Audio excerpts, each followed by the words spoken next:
And welcome everybody to another episode of Glove Up or Shut Up right here on AngryMarks.com. My name is Peter H. and I'm joined once again by my co-host from Omaha, Nebraska, Stevie J.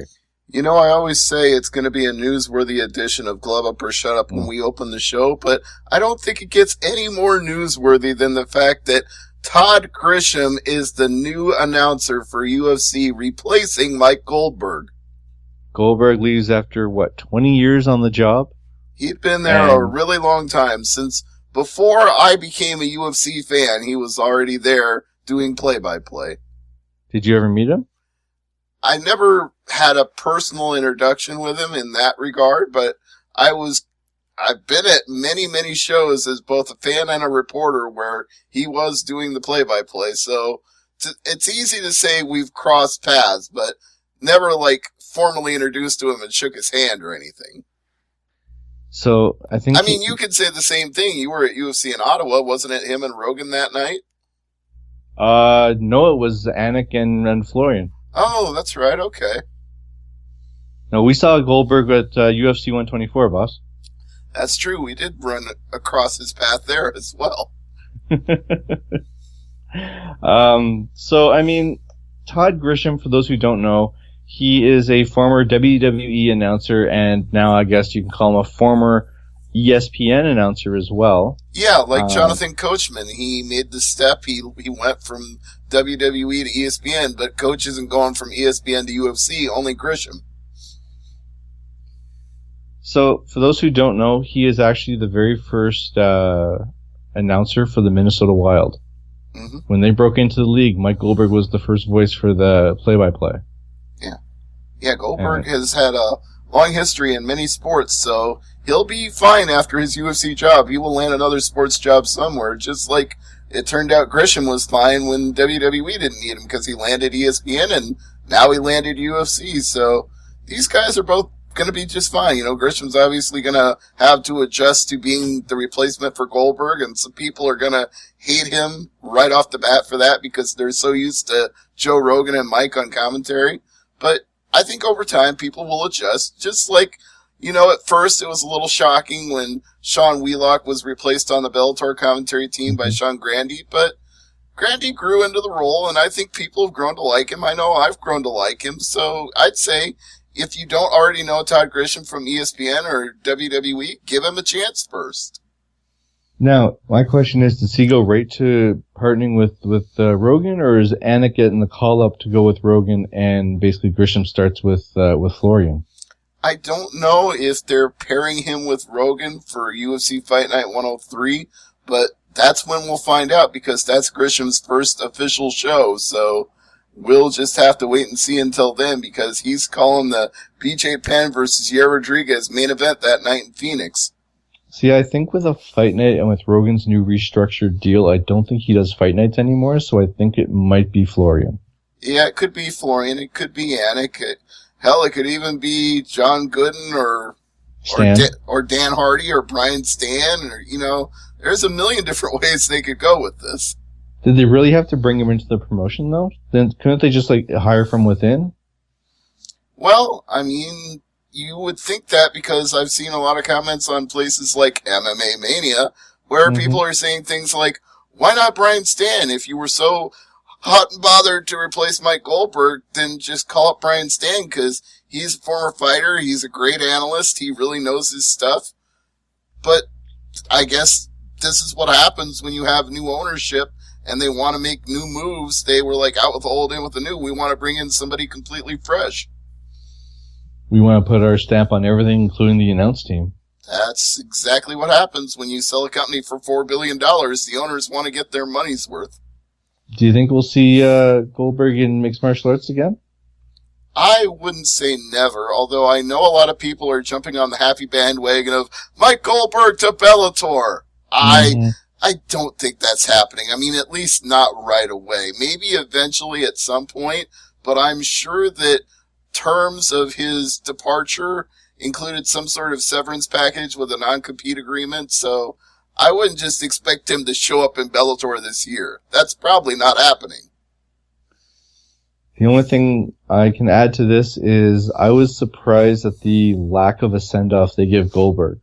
No, it just basically had UFC 207 and didn't even mention it. I don't really remember anything specific being brought up. He basically, at the end of the show, thanked a few people, and that was it. He was given maybe a minute or two to say his goodbyes, and that was it. I was like, guy's there for 20 years, he probably doesn't get a gold watch. You know, I think I was so busy reacting to the main event and reading all the Twitter feedback about it that I probably missed whatever parting words he had to say, because the whole internet pretty much blew up in about 48 seconds. So we should move on to the fight, UFC 207, and surprising or not, it was not sponsored by Vine. No, surprising or not, it was also not sponsored by Lioness Head Masks, available now at your finer Brazilian UFC store. Or from the Troller Corporation. Yes. No, it's not sponsored by any of those people, but it's definitely sponsored by people who pay $62,500 per second, because that's how much Ronda Rousey made for the length of that fight. She took home $3 million for less than a minute's work. Mm-hmm. I think I could, as much as those punches hurt, I could probably be punched by Amanda Nunes for 48 seconds for a payday like that. So, obviously we're gonna just say this. Nunes beat Rousey 48 seconds to retain the women's bantamweight championship. Beat the bricks off her. Let's not even understate this. She pummeled Ronda from almost the opening bell. There was never any chance of Ronda winning this fight, ever. She was clobbered. She was out on her feet. That was a merciful save. The thing, some people are saying early stoppage. No. And I watched it a second time just to see, okay, I'm going to see if this is an early stoppage. I'm going to look at the referee. I'm going to look at Rousey. I'm going to try to determine if in any way, shape, or form this is an early stoppage. And the second time, I still was like, oh, well, somebody stopped the damn match. Yeah, she was staggering on her feet. She was not defending herself. She was wobbling. She was falling down. She would have been out cold if it hadn't been stopped. She was already lights out. Her body just didn't have enough brains to fall down. So apparently the strategy was to walk through the punches, get her in the clinch, and go for the armbar. Just like old Ronda. This is why I said she was going to lose, and she was going to lose badly, because she was training with the same people, doing all the exact same things, and hadn't learned a damn thing from the fight with Holly Holm. How was that going to work out for her? So I laugh at the strategy, because it sounds to me like, okay, here's a rifle, the soldiers are dead ahead, walk straight at them. When you get to a certain distance, then pull the trigger.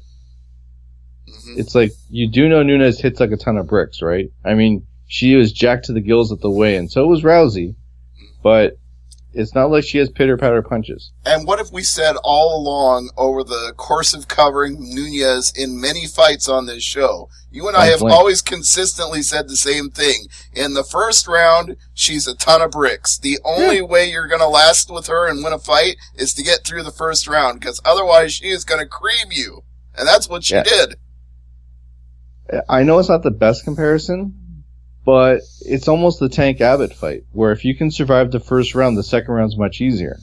Actually, but that first round... I'll give you an even better comparison. It's like fighting Alistair Overeem. Don't get hit by him in the first round, and you could probably win the fight. That's all there is to it. Pride or UFC Overeem? I would say pretty much his entire career. Strikeforce, UFC, wherever. I mean, he's gotten a little bit better. He's learned how to pace himself compared to a few years ago. But it used to be the old strategy for Alistair Overeem was just simply last a round and he's yours. So, now I'm not saying that's Nunes either. I honestly believe that Nunes just changed up her whole game and technique when she became the champion. She moved to American Top Team. She's working with a bunch of killers there. I don't think the whole Nunes has no cardio thing is going to be true anymore. I think if you put her in there with somebody who can survive the first round with her, we're going to see that Amanda Nunes has enough in the tank to go 3, 4, 5 rounds if she needs to. But in the past, that was the way she was beatable. In the past. And it looks like her social media game is on point as well. Everything about her was on point. Her striking was on point. Her post-fight promo was on point. Her smack talking on Twitter was on point. The press conference was on point. She has become a star. Did you see the picture she posted of her with Rousey in the baby carriage? Yeah, I saw that one. I've seen many. That one was pretty good too. But I will say, even though she had a little fun with the fact the fight went the way it did and enjoyed herself, as she probably should, she also did pay her respect to Rousey during the post-fight press conference and said she created this sport. It wouldn't exist without her. We wouldn't have a women's division, and I wouldn't have this title. So everything that we've got today, I owe to her. Do you not think that's a little disrespectful to the other women who were pioneers, like Misha Tate or Gina Carano? Or Marlos Kunin? Marlos Kunin, another great name there, too. Yeah, well, it depends on which way you decide to take the comment. If you take the comment as meaning this sport wouldn't be popular to the degree it is now without Ronda Rousey becoming a star, then it's understandable because Misha Tate didn't make it that popular. Gina Carano did a little bit, but nobody achieved the level of popularity that Ronda Rousey did in such a short amount of time. She converted a lot of people to fight fans and brought a lot of people to fights.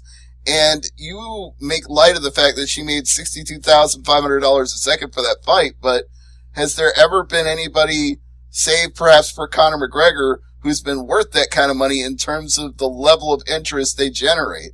She brought people to the game. In MMA or in just sports in general? I'm going to say in MMA. I mean, the two biggest pay-per-view draws they had in the last 2 years are Conor McGregor and Ronda Rousey.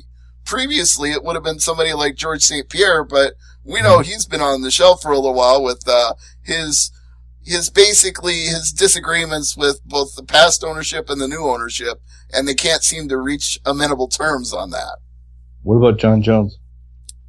See, John Jones is a draw with the right opponent, but he's not like a million plus buys. I think he's been close on a couple of occasions, and at least a time or two when he was part of a mega card with other people, it was over $1 million, but John Jones is not necessarily your $1 million plus guy every time out.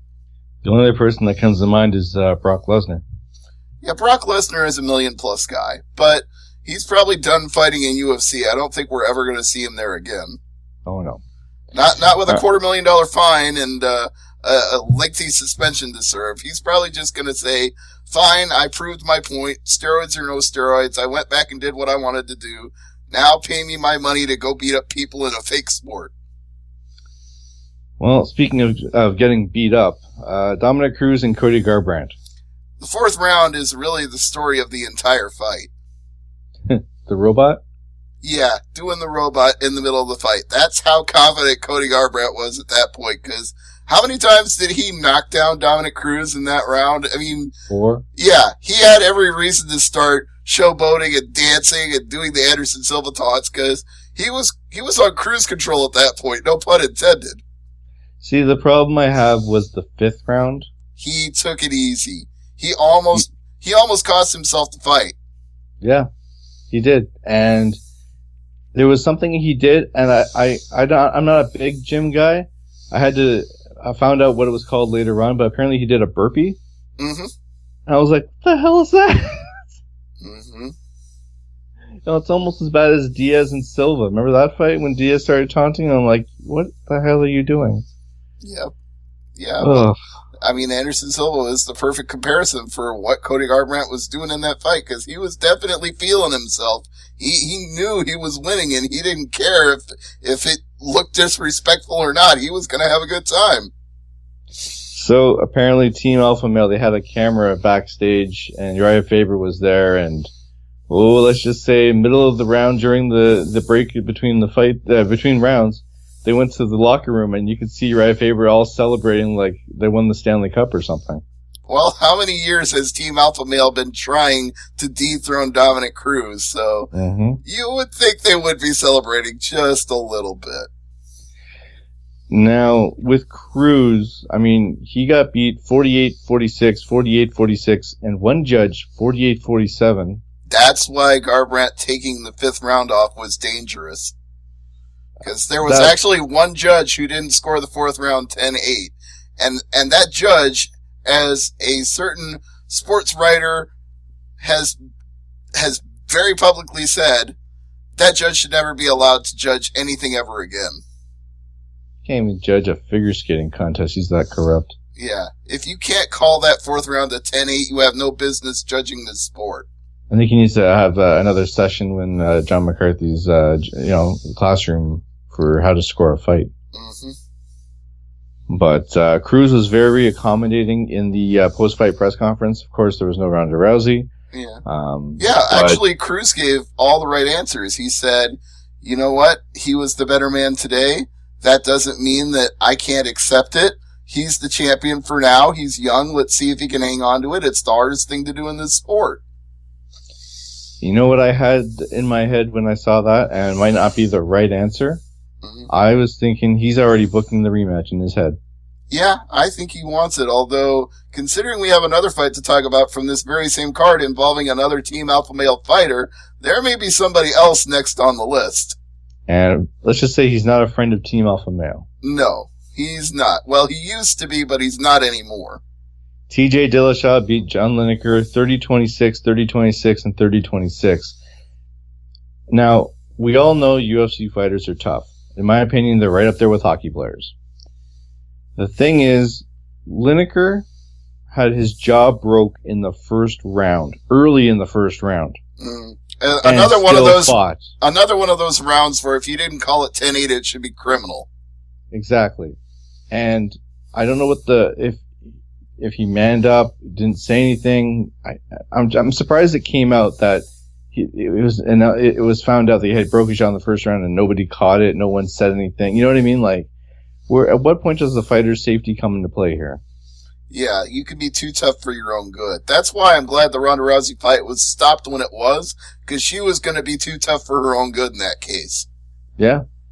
And, talking about the Rousey fight, there was someone made the comparison when she was filling around like the wacky people from, the Bailey entrance. What do you call them? The wacky inflatable? Wailing inflatable tube men.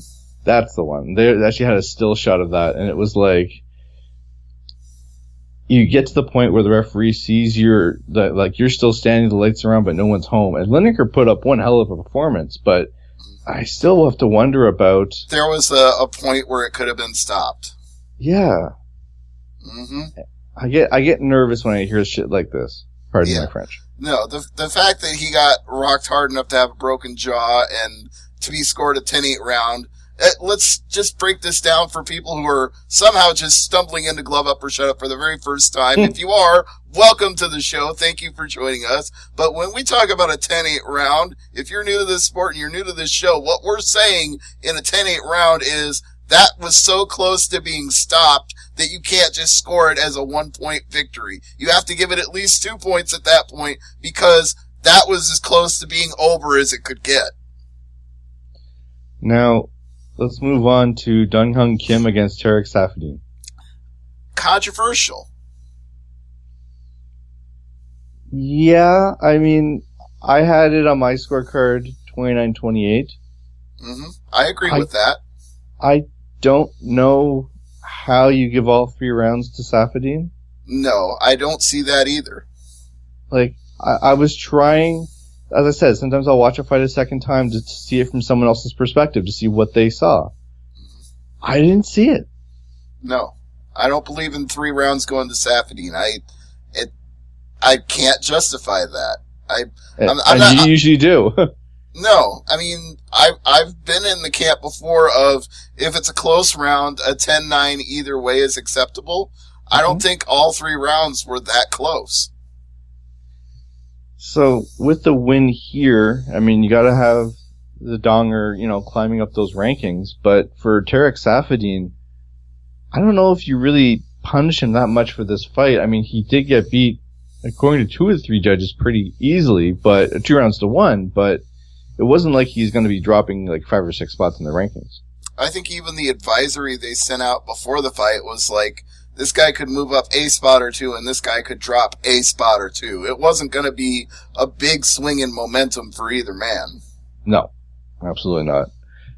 Ray Borg and Louis Smolka. Now I have to talk about this. Are you going to complain about it being boring? Because the guy who recapped it for my site sure thought it was. Boring, and he is in the wrong weight class. Mm-hmm. Yeah, he missed weight by, 3.5 pounds, I believe? 129.5. Yeah, so he was 3.5 over the 1 pound allowance. He couldn't even make it to 126, let alone 125. And it was a one-sided butt kicking, and he was, happy with his performance. But, you could have a spectacular knockout or submission, not submission, not his performance of the night. You could have one of the best performances on the show, and you'll get diddly because, you can't make weight. Yeah, Johnny Hendricks was not going to get any bonuses either, but thankfully that was not a problem. No, Neil Magny, took care of that with the unanimous decision, 2-1. Johnny Hendricks, and a little, I'll peel back the curtain a little bit here. I said to Stevie the day of the weigh-ins on Facebook that pray to God nobody misses weight. And he goes, too late. Yeah, I was on the beat at 8:30 that morning when they did the early morning weigh-ins, and I already knew he had missed. Yeah, it's just one of those funny things where it's like, please God, nah, damn it. You knew it would be Hendricks if it would be anybody. He's chronic at this point. Yeah, well, we talked about it last week. He's gonna have to move up. There is no choice anymore. He's missed so many times, he's dropped out of fights so many times that after this loss, if he even stays with UFC after this loss, he has to go up in weight class. He's not going to get a choice. Well, I would have him fight one fight at middleweight, and if he can't cut it there, send him packing, and he'll go to another promotion. Bellator. Yeah, he'll go to Bellator. You know he will. Oh, there's some good fights for him at Bellator, though. And they would love to have him. They would be able to Absolutely. tout that he's a former UFC champion. They would absolutely eat that up if they got him. Oh, same with Rory. Yeah, Rory wasn't a UFC champion, though. Rory was... No, but they were touting him pretty high when he came in. Well, yeah, because he'd been number one contender in UFC forever and ever. So we got Ray Borg winning, missing weight. We have Johnny Hendricks missing weight and losing his fight. And according to our friend Paul Fontaine, in 70%... In 70% of cases, the guy who misses weight loses the fight. So yeah. It was 50-50 in this case. One guy won, one guy lost. But it seems to trend, at least in 2016, it trended that way, that guys who missed weight usually lost. Karma? I don't know if it's karma. I think it's when you have a bad weight cut and you can't cut any more weight, your body is already depleted and diminished. So even if you start putting weight back on, you're already going to be a lesser fighter coming into the cage than somebody who didn't have a problem making their weight cut and did so successfully. Even with the early weigh-ins. Even with the early weigh-ins. I think wow. that the fighter who managed their body weight better and came in prepared better and did not get depleted to the point their body shut down is probably going to be the better fighter in the cage on the day of the fight. What about Antonio Carlos Jr. against Marvin Vettori? I'll let you take the ball and run with that. What about it? It was a prelim fight at middleweight that doesn't need to be repeated. It was there on the show, 2-1. I mean, I'm not saying I was bored in this fight, but, I mean, we had a lot of decisions on this card. This one I don't need to see again. I didn't go back and watch it a second time. Yeah, Shoeface really didn't do anything for me here, so... whatever. What about Alex Garcia and Mike Pyle? It's really not much to say about that fight, because it was a knockout in 3.5 minutes. He got knocked out. Yeah, that's probably gonna do it for Quicksand Pyle, don't you think? Yeah, he's been sandbagged. He'll probably be done, so... He's lost 4 out of his last 5, so... It's a shame. Yeah. Oh, he'll land in Bellator too. He's another one of those guys who will rebound and bounce back and be somewhere else without much trouble. Unless he chooses to retire from the sport, which He could. after 40 fights, I could honestly see him retiring. Mm-hmm. Now, Nico Price beat Brandon Thatch with an arm triangle choke in the only submission of the night. Yeah, so too bad for him they don't give out a submission of the night bonus anymore, or he'd get it by default. Mm-hmm. Arm triangle choke at 4:30, but I do want to talk about Alex Oliveira and Tim Means. Okay, so what's your position on him being a grounded opponent? Because the commentary team couldn't make up their damn minds on it, whereas to the viewer, he being me at least, it was pretty clear it was an illegal knee. I think the TV crew might have been confused with all the rule changes that come into effect starting in January. But even this with the old rules, wasn't a change in the rules. It was an illegal knee either way, old rules or new rules. Yeah, even though there's rule changes on the way, I think they were confused to the point where, I mean, okay, let me clarify it. Let me interrupt you and Go ahead. clarify it really quickly. If you're on your knees, you're a grounded opponent. If you have your hands down on the ground, you're a grounded opponent. Either way, you are a grounded opponent. It makes no difference, old rules to new. Yeah, no, I understand that. You're a grounded opponent if your knee is on the ground. Now, usually, if your knee is on the ground, you have a hand on the ground as well. But he didn't have a hand on the ground. He had his knee, and he was trying to get his not balance, but he's trying to get his, back to a standing base. And to the point where, shit happens in a fight. We all know sometimes accidents happen. You have an accidental eye poke, for example. But Shit like that happens. This was not accidental. Means targeted the head and aimed. What I was going to say was, once is an accident. Twice, your intent. That is definitely intent right there. This could have actually been a disqualification. He's lucky. It should be. He's lucky it was a no contest. It could have gone much worse for him. Well, for those who didn't see it, Alex Oliveira got stretchered out of the cage. Not a good sign for the very first fight of the night. No. He was not in any shape to continue that fight. No. And the thing is, after the fight, he thinks he did nothing wrong. No. Dirty Bird, you did something dirty. You may not think you did, but you did. If I was in Oliveira's camp, I would go to the commission and be like, I want this overturned. How do you overturn? I want him to be disqualified. Wait. Oh, yeah, but that's what I'm going to say, though, is how do you overturn something that's already been ruled a no contest? You can overturn a win to a loss. You can overturn a win to a no contest. I've never heard of a no contest being overturned to a win. I don't think that's possible. You don't think a blatant disqualification is warranted here? But let's look at the very definition of the terms no contest. What that implies is that this is not a fight that counts as a win or a loss. At that point, you can't go back in and say, now it counts as a win, even though it didn't before. Okay. I just thought maybe there was a possibility of the disqualification instead of a no contest. It needed to be a disqualification on the spot. To disqualify somebody, the referee has to say, you intentionally and blatantly disregarded fighter safety instructions, conduct of a fighter in the fight. You blatantly broke the rules in such a way that you are disqualified and the other person wins. And if the referee doesn't do that, then it's not up to review later. It can be, if you cheat, like you take performance-enhancing drugs and you're caught, your win can be overturned to a no contest. But if it's declared a no contest there on the spot, that just means the fight could not continue. Nobody wins. Do you think the commission could handle a suspension for his actions in the cage? I think that's the more appropriate response to this, instead of trying to appeal something to be overturned from a no contest, which again, I don't think has ever happened. I don't think it could happen. But okay. you could definitely pressure the commission to say, fighter safety was disregarded. We need some sort of punishment to this fighter for being so blatantly foul of the rules. Give him a $250,000 penalty so that he never does it again. Well, I'm not A little saying high. I'm not saying it has to be that high. I'm just throwing out an arbitrary number because we've got Brock Lesnar on the brain right now. But Mm-hmm. it Not $5.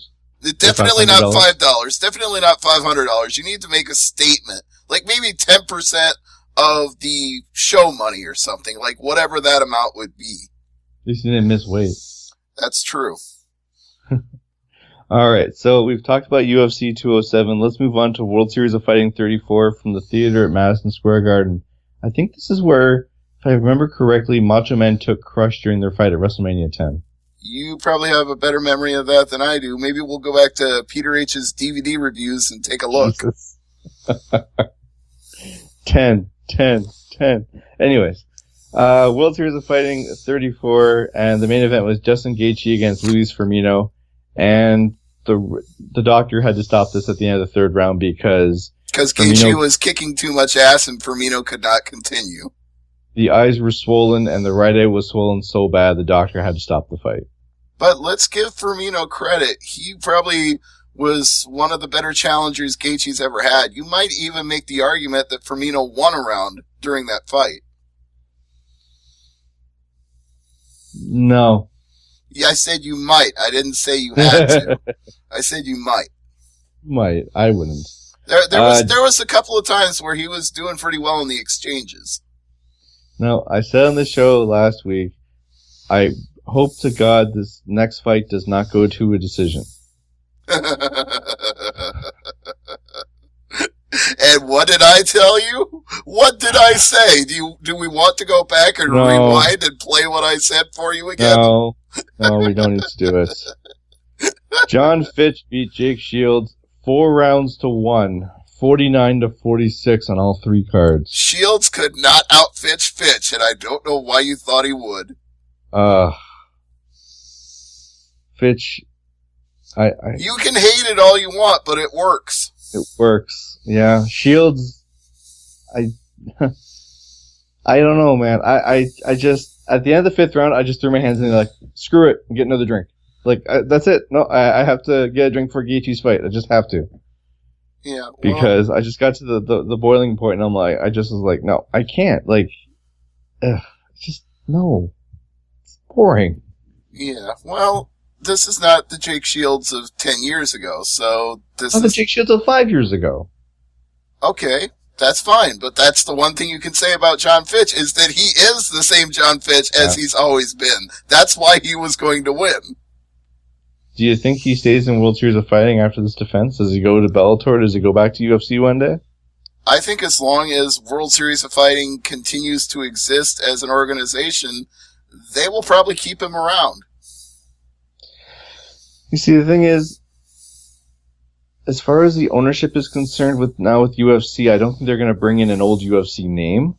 And Bellator, the welterweight division is pretty stacked. You really want to bring in a John Fitch. So, at this point, I think Fitch is best suited to be the big fish in the smaller pond. Yeah, that's exactly what I'm saying. They like him because he's got a bit of a name behind him, and even if his fight style isn't the most exciting, people will know who he is, and you're more likely to get somebody to tune in to see John Fitch in a title defense just because they've heard of him and they know he's a former UFC fighter.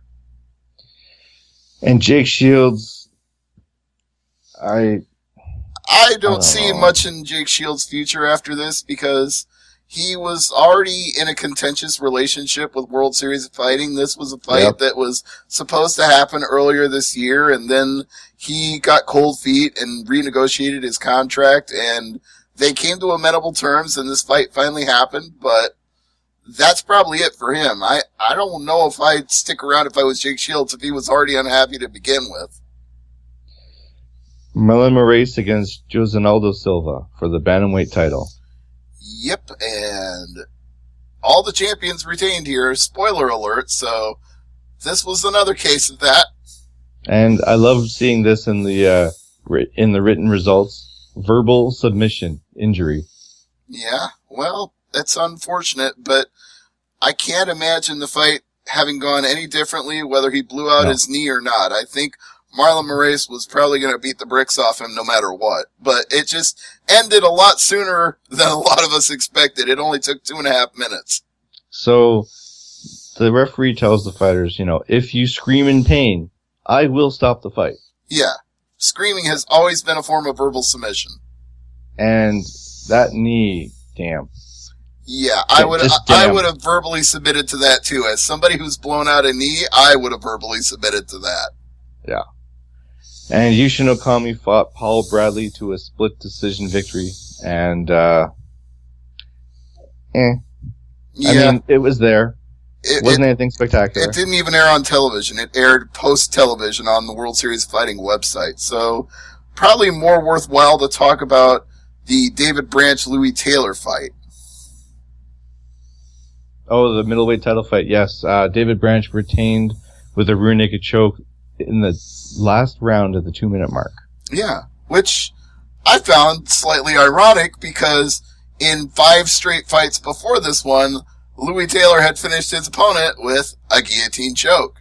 So the tables finally got turned on him. He got submitted instead of the other way around. So, I like David Branch here. I hope his next fight isn't on the prelim card. So that's just me. I think that was only necessary because of the fact they put 4 title fights on one card. I don't think he got paid less for being in the preliminary portion. I think he just agreed to be part of the showcase to help build up World Series of Fighting by giving them some prelim exposure and having people tune in for a world title fight on the prelims. Now, what would you say about David Branch? We talked about Fitch long term. What do you think about David Branch? Same deal here? I think right now he's so happy being a dual weight class champion that he wouldn't want to go anywhere else. Do you think Bellator is going to let him do that? Do you think UFC is going to let him do that? Do you think with the competition in those particular organizations that that's even possible? I mean, the only guy we've seen do it is Conor McGregor. I mean, at the same time, guys have held it in 2 weight classes at different times, like BJ Penn, like Randy Couture, but to hold 2 simultaneously, it's Conor McGregor and David Branch. So, when you're in that category where you're the only 2 guys that have held titles at the exact same time, then why would you give that up? I mean, Conor didn't even want to give it up. Conor was adamant he wasn't going to give it up, and they forced his hand. Has he given up the title yet? Like, he's actually turned it over? I don't think he cares to. I don't think they care if he does. You know what? They'll probably just make another belt and give it to the winner of the next Jose Aldo fight. So, what does it matter? All right. So, we talked about World Series 34. Let's transition to the news because I have World Series 35 news to talk about. Go right ahead. Blagoy Ivanov will defend his heavyweight title against Sean Jordan. That should be interesting. Now, Ray Borg, we talked about him missing weight at the UFC show. He says his weight cut issues are now over. I hope so. Yeah, he can say that until the next time he misses weight, and then we're going to have a real discussion about it. Well, speaking of discussions, you know who is talking smack to each other in the backstage area at UFC 207? I'm going to guess Dillashaw and the new champion, Garbrandt. No, Tyrone Woodley and Michael Bisping. Oh, okay. Do you think we'll ever see that fight? Maybe. I can't say no, but... Would you want to see that fight? I don't know. You give me the reasons why you would want to see that fight. I think if Bisping can beat a fighter like Woodley, it will cement his legacy. If Woodley beats Bisping, he beat a legend in the sport. Some are even calling Bisping the UFC Fighter of the Year. Sure, but just in terms of the weight classes, why do you want to sacrifice both weight classes by having the 2 champions face each other? Doesn't that just defeat the purpose of having separate weight classes and separate titles? Because then, even if you only put one title on the line, you're diminishing the other title. Yeah, but we've also clamored for a champion versus champion fight. everybody always clamors for that, but I'm saying it doesn't make sense from a business standpoint. And right now, for the business that they're in, with the amount of debt that WME-IMG took on, you need big fights in every single weight class. And if you're combining 2 weight classes into one champion versus champion fight, you're giving up money. You're leaving money on the table. Well, it's not the first time the middleweight champ and the welterweight champ have crossed paths. I know that, but you know where I'm going with that. Yes, I do, but I'm saying the market reality of where they're at right now, especially given that they've lost Ronda Rousey. Let's just be honest, she's probably not coming back. And Conor McGregor wanted time off, and apparently he's getting it, so they now need every other champion they've got to step up. Well, I know someone's looking for a fight, and Dana White is, because season 2 started this week. Yeah, I haven't had a chance to watch it yet, but I did put up a trailer for it on AngryMarks.com, so you can go check that out. UFC Fox 23, Yancy Medeiros is out of his fight against Li Jinglang. His replacement is Bobby Nash. Okay. Different style, but I think Jinglang should win that fight. Probably so. Now, I know you have an opinion on this, Stevie. Khabib Nurmagomedov offered Tony Ferguson $200,000 on top of what he would have gotten from UFC to fight. And Ferguson said no, he wants to get that money from the UFC. Yeah, actually, he was even more explicit than that. He said, this guy has a family, he's a hardworking man, I have a family, I'm a hardworking man. Why do I want to take money away from his family? I want UFC to pay me that money, not him. Exactly. Makes sense. Mm-hmm. And furthermore, the people who were saying, well, Tony, you signed a contract, you should honor the contract you have and take what they pay you in the contract. That's not really the way it works in sports. And that's not even the way it works in UFC. We've seen time and time again, people who are hot, who are doing really well, can renegotiate for more money, even though they're already in a contract where they might already be getting good money, just because you'll be paid more if you're doing well. You can demand it. You can get what you want as long as you're doing the right things and winning. Then you can ask for more money, and they can either pay you or you can just sit out and not do anything, and then they'll realize, oh shit, we need you, I guess we will pay you more. Do you think if Khabib beats Ferguson, his next opponent is Conor? I don't see it going any other way at this point. It's a good fight, though. It would be a great fight, and actually it would be a surprisingly good trash talking too, because as we both know, Khabib really stepped up his trash talking game. If that's even possible. Jessica Andrade was offered a fight against Joanna Champion, but Andrade wants another fight before fighting for the championship. I can respect that. She doesn't think she's ready yet. I agree with her. If she thinks that she's not, let her take another fight. Let her prove herself. Some fighters only get one title shot. Why not get 100% prepared for it, for getting that opportunity? Right. If she thinks it's too soon and she wouldn't do well, then by all rights, then take that time, because Joanna Champion is one badass mofo. You don't want to go in there half-assed. No. Dana White has said that the women's featherweight division was never the plan, but now they're in it. Well, it's a cluster as far as I'm concerned. Well, Tito Ortiz came out this week and says that he told Cyborg to take the featherweight title fight. Yeah, he said the very same thing on the conference call, and you can go listen to the replay of that right now. youtube.com/AngryMarks.com. Now, Stevie, you just mentioned it. Let's talk about it. The conference call for the Bellator show. Chael versus Tito. Any big news coming out of that conference call? Tito is, well, he says he's officially retiring after this fight. So, You may have heard that before in other circumstances, but I think this time he really means it, because he said the last time he quote unquote retired, it was just to get out of his UFC contract. But this time he's tired of putting in the long hours for fights and tired of missing holidays with his family, and he wants to be a father. He wants to stay home, and it's just not worth it. But he's got one more thing he wants to do before he leaves, and that's pound in Chael Sonnen's face. The only problem is it's the American Gangster. Right. And they had some good fun trading barbs at each other during this call, so you might want to go out of your way to listen to that one, because I think, actually, there were two really great moments in the call that I'm going to focus on. Okay. The first was when Tito ran down for like 3 or 4 minutes, and this is fun for me because this is when I asked him a question and he just took the ball and ran with it, and I sat there waiting for like 4 or 5 minutes while he kept going on and on and on. And he gets done with it, and then Chael Sonnen, the first question he gets asked afterward, he immediately says, "Man, that was sad. It was like he was reading off his notes and he just ran out of material. That was sad."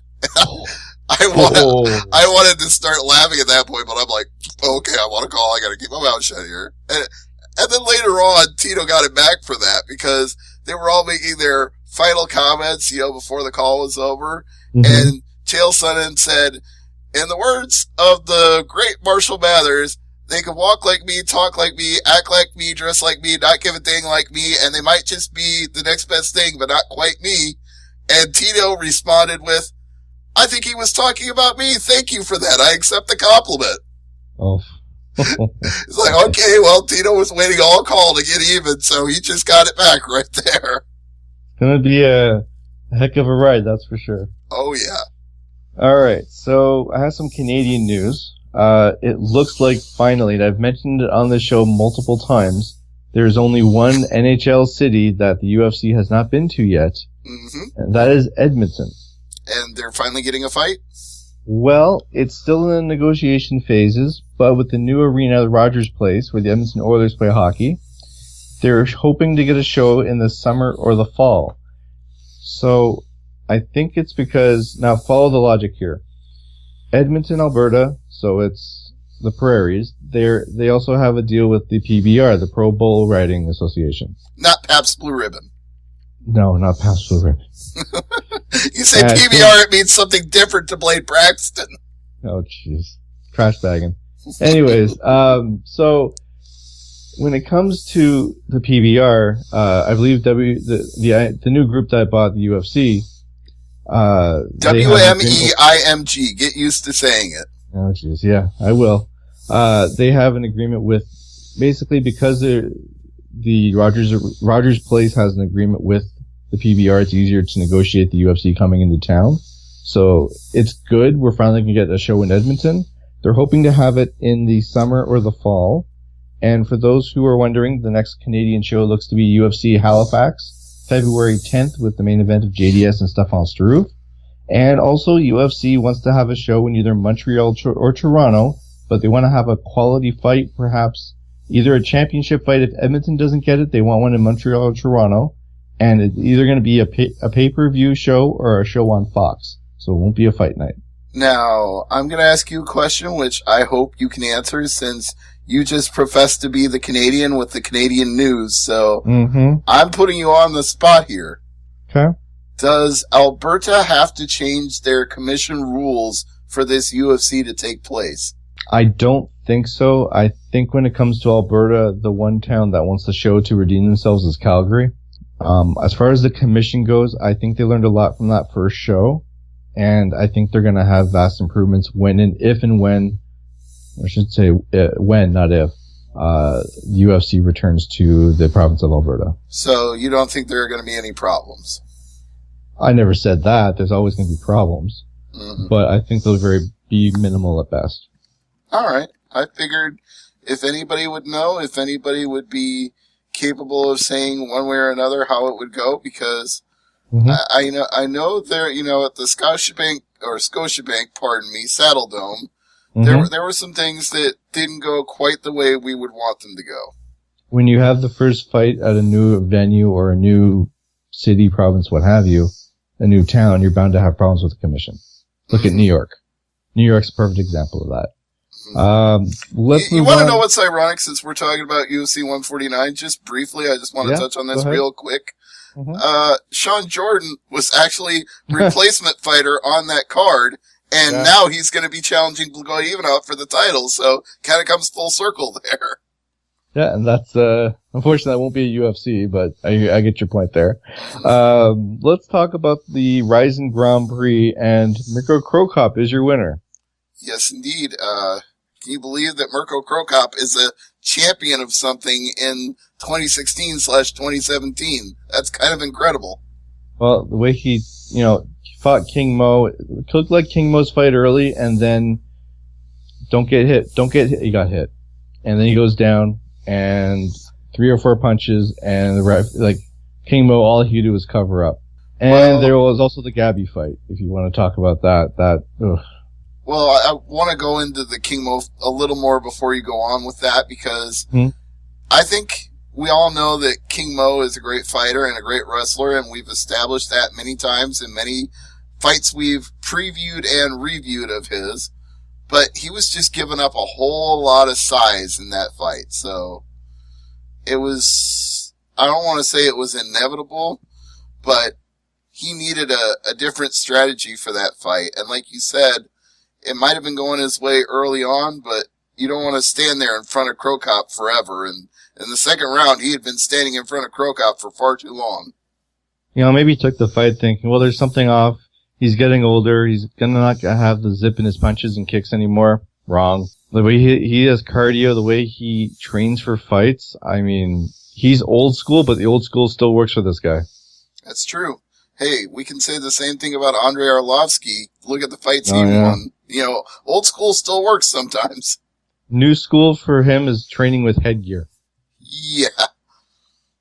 But anyway, back to Gabby. Yeah, the freak show fight. Yeah, she demolished her opponent, and who tried to run the ropes like a pro wrestler before she got clobbered. And I was like, I'm watching an MMA fight, right? Right? Bueller? Hello? What's going on here? It was disgusting. And I think I've reached my limit of freak show fights. I don't know why they stop watching just don't watch any more Japanese shows. Yeah, it's not gonna happen. Yeah. Let's talk about Nick Diaz. He actually turned down a rematch with Robbie Lawler. Yeah, he said, nope, not interested. Sorry, no thanks.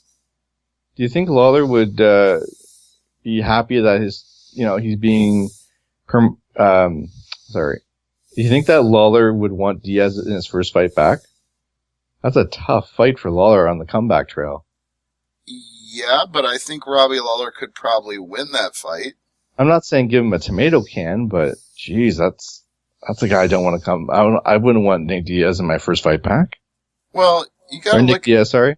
The bigger picture here with Nick and Nate Diaz is that they're not motivated by being world champions, and they're not motivated by making lots of money, because they've both made enough money to be comfortable, and they've both achieved success in their respective careers. So the way you get a Diaz interested in a fight is not to say you get to fight a current champion or a former champion or we'll give you more money. You have to make it personally interesting. There's got to be something about the opponent that they have a grudge with, or they feel they have to prove a point to. Well, look at the beef with Cerrone and the Diaz brothers that got squashed. Yeah, exactly. Same thing. They made it personal, and it almost happened that we would have had a lot worse confrontation there, but they're like, this is stupid. Why are we doing this? Mm-hmm. And they squashed it, so that's good. We said Tony Ferguson. Okay, so let's go into the December stats. There were 3 fighters that retired. Uriah Faber, Sean O'Connell, and Anna Elmos. Nobody was really cut in the month of December. We did see 5 signings. Ayman Zawabi from Canada as a bantamweight. Nico Price, welterweight USA. Angela Hill, women's strawweight USA. JJ Ulrich, USA, women's strawweight. And Saparbek Safarov from Russia in the light heavyweight division. Now, just one more thing before we end the show tonight, and that is the rankings have changed. Yeah, go ahead. I was going to say, you talked about retirements, and we went back and forth whether or not Miesha Tate was really retired. Mm-hmm. Well, we thought she was retired after her last loss, but in the last ranking cycle, they finally put that little asterisk in the notes that said, Miesha Tate has been dropped from the rankings. So they formalized her retirement right before UFC 207 took place. Oh, okay. So maybe the paperwork finally came in. I guess so. So the pound for pound, it's interesting. There were quite a number of changes. Of course, DJ's number 1 and Connor's number 2. Interesting to see what happened, though. Cormier went up 1-3, Aldo was up 1-4, and Garbrandt, out of nowhere, is now the number 5. Well, when you beat somebody that's been unbeaten in 10 years, is that really a shock? Well, Cruz goes down 5-8. Woodley and Bisping go down 1, respectively. Holloway goes down 2-12, and Luke Rockhold is now ranked at number 15. Now, as far as people who dropped, we've got Hendricks, who dropped 5 spots to 11, and Rousey drops 3 spots to number 4 in the women's bantamweight division. We have 3 fighters cracking the top 15 at number 15, who were unranked before. Eric Perez at bantamweight, Luis Henrique at heavyweight, and Leslie Smith at women's bantamweight. Those all make sense. Yep, no shockers there. And as we said before, the next UFC show is UFC Fight Night 103, Penn and Rodriguez. Yep, provided there are no issues this time with either fighter withdrawing, because we were supposed to have Penn fight in the Philippines, and that didn't happen, so... Knock on wood. Yeah, knock on wood. So that's the show we're going to talk about next week when we preview that show, and I'm sure we'll have a ton of news, because usually when there's only one fight or, there's a gap in the action, there's enough news to last the whole show, so tune in for lots of news next week. Yes, indeed. So, Stevie, what's on tap for Thursday night AMP? New Japan's Wrestle Kingdom 11. Yes, finally. Yeah, you Go better set your alarm. Better get up real early in the morning on Wednesday. Mm-hmm. Good thing I'm off tomorrow. Mm-hmm. Now, the thing is, I do want to mention, we do this thing here. I know this is an MMA podcast, but this is a site contest where we do the annual Royal Rumble draw. And it's real simple this year. If you tweet at you tweet at HardcoreCDN, all you gotta do is tweet me your name saying you won in the draw and also who your favorite Royal Rumble winner is. I have Roman Reigns, Triple H, and Ric Flair are the 3 that I've gotten so far as past winners who are the Angry Marks favorites, so to speak. So I was just surprised with the Roman Reigns one, but it's kind of fun to do these contests once in a while, and maybe we'll do something for Glow Up or Shut Up, maybe for the July show. Sure. All right. Well, for Stevie J, I'm Peter H, the Hardcore Canadian. Thanks for listening, and as I always say, never leave it to the judges. Good night, everybody. See ya.